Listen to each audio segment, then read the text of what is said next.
What's up, you damn gorgeous, beautiful gamers? Do welcome back to role-playing games. This is Mariel Corner in the internet where we like to discuss about RPGs, so builds.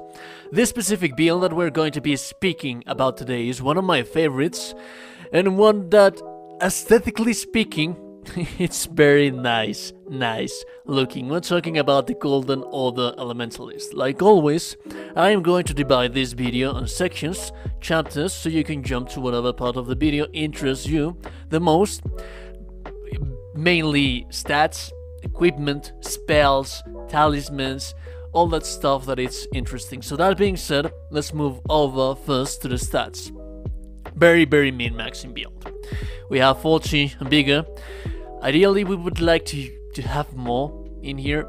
Ideally, what we want to do is, if you want to go higher level than this, which is something that I do not advise, to be able to keep a healthy connectivity, 150, it's ideal. It's very ideal. And at the end of the day, it's a build. We have to make concessions, right?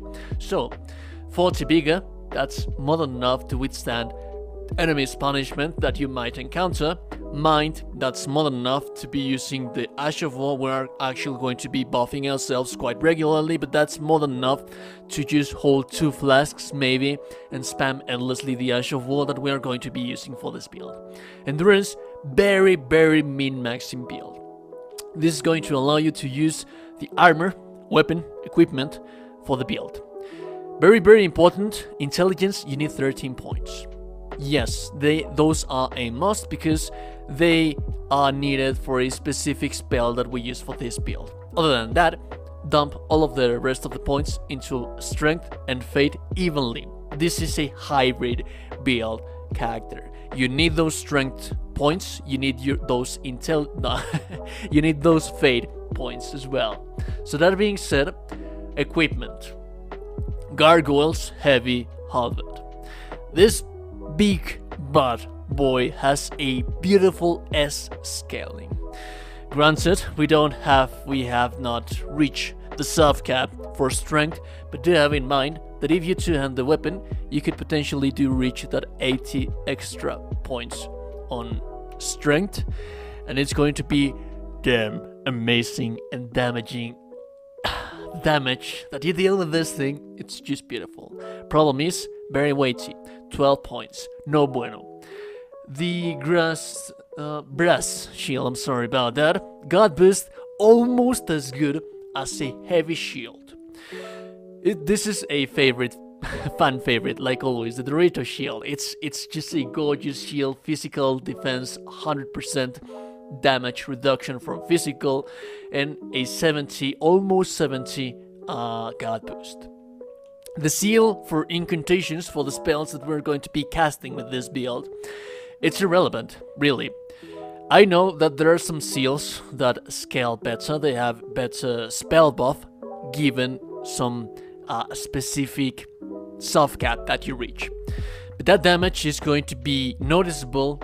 The difference between incantation scaling is going to be noticeable from 60 to 80. That's where the most scaling seals are going to shine. Other than that, at the fate that we have right now, it's just quite irrelevant. They are mostly going to have the very same incantation scaling. Well, not very same incantation scaling, but very similar. So it doesn't really matter if you want to use the Earth Tree seal, if you want to use the Finger seal. It doesn't really matter that much. The buff that you're going to get on your weapon, which is mainly what we're going to be using the seal for, it's going to be very similar. So just use the very first one that you find, or the most comfortable one that you find to yourself. That being said, equipment, armor, Golden Order Paladin Elementalist. We have a golden armor, 3 sentinel armor. I don't actually like to use helmets because I like to take a look at my character face. I spent time in that, dude. I spent like an hour or 2 trying to make this character to my personal tastes. So I like to not use helmets. It's not mandatory, but if you do want to use a helmet, remember that this is a very min-maxing build. We are sitting on 69% weight ratio with our endurance that we have. So if you actually want to swap the shield, I would recommend to keep the mood, to keep the aesthetics, the Halic Tree helm. It's also going to give you fate. It's just 1 point, but it's an extra, right? But if you actually want to use that thing, you would need to swap the gauntlets and the greaves. Now, to keep the aesthetic and to not change the poise that much, we're going to talk about poise later on, but to be able to use them properly, you would have to swap them for Leyndell Knight greaves and gauntlets, or Halic Tree Knight greaves and gauntlets, to keep them golden, to keep the aesthetics of the armor and be able to use the helmet. If not, then just like me, use the complete 3 Sentinel armor, complete Sentinel set, 3 Sentinel set without the helmet. For the talismans, we need the Great Jaws Arsenal. Yes, that is a yes, because we're again min-maxing this character. We're sitting on 69% weight ratio. If we want to mid-roll, we need that thing. And then we're going to be swapping, depending on the situation, we're going to talk about that later, we're going to need 3 charms. Lightning Scorpion Charm, Sacred Scorpion Charm, and Fire Scorpion Charm, depending on the situation. Old Lord's Talisman. This build is based on buffing your character, so the longer that you are able to retain those spell buffs, the better. We're also going to be using very substantially, very often, our weapon Ash of War. So Shout of Alexander is going to increase our damage on that thing. Cracked Crystal Tears. The first one, you don't actually need anything specific. I would advise Strength increment, Fate increment, even. What I like to roll with is Green Burst Crystal Tear to temporarily boost my stamina recovery speed, because I am a very aggressive person. I like to attack quite a lot, and to be able to manage that stamina a little bit better, Green Burst Crystal Tear. The one that we're not able to swap is the Flame Shrouding Crack Tear, or Holy Shrouding Crack Tear, or Electric Shrouding Crack Tear, depending on the element that we have at the moment on our weapon. That is the crack tier that we're going to be using, because we're going to be using 3 different spells for this build: Blood Flame Blade, Electrify Armament, and Golden Weapon. For the Golden Weapon, we need that extra 13 points into Intelligence, so ideally we have 3 types of damage in here. We have Sacred, we have Fire, and we have Electric damage. We're missing on Magic, but given that there are only 3 types of damage, elemental damage, we're already being able to leverage the enemy's weaknesses. Depending on the enemy, the boss that you are fighting against, you're going to be swapping all of this stuff to reach the highest damage possible. For example, Malekith. Malekith is very resistant to holy damage. That is why, against Malekith, you're not going to be using your Golden Order spell. You're either going to be using Electrify Armament or Blood Flame Blade, because the Order's Blade is going to be nearly dealing no damage. So when we buff our character, we're also using Golden Bow. We get like extra 400 AR just on buffs, because of the crack tiers, because of the Scorpion charms, because of the weapon buff, but you also have a huge, disgustingly high amount of physical damage. Because of that, we're able to reach like 1.1k on AR, and sometimes beyond that. And if you leverage the boss's weaknesses, the AR of your weapon actually counts even higher than that. Your weapon, Ash of War, really does benefits from that as well. The more that you increase your AR, the more your Ash of War is going to be dealing damage. So while exploring, if you don't actually want to be swapping stuff that much, just keep Other's Blade at all times, Holy Cracked Tear, and Sacred Scorpion Charm by exploring. And once you get to a specific boss fight, for example, you're not going to be using fire damage against the fire damage.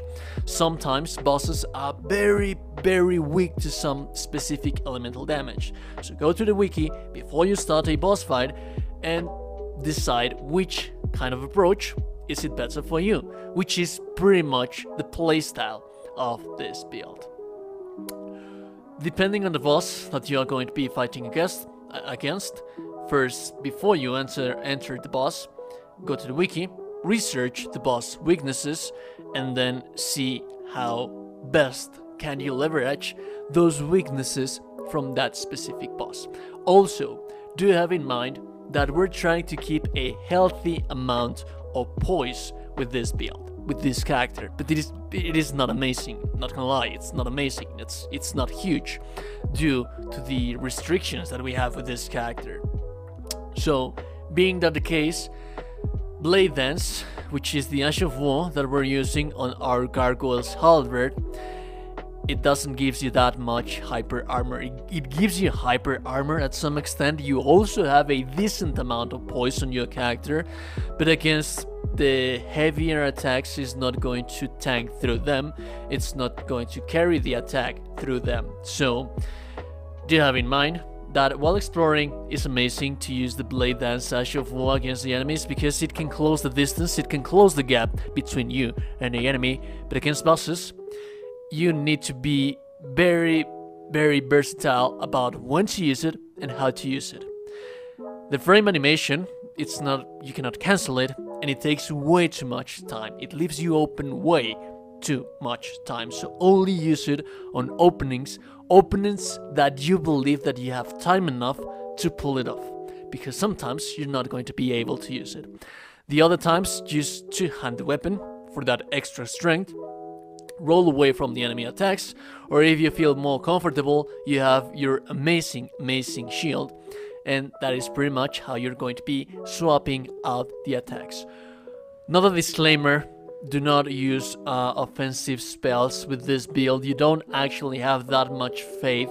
You are not able, if you so decide to, you could use some things to explore, to have some distance, but I wouldn't recommend it. You don't have that much faith to be able to be viable damage-wise speaking only on faith.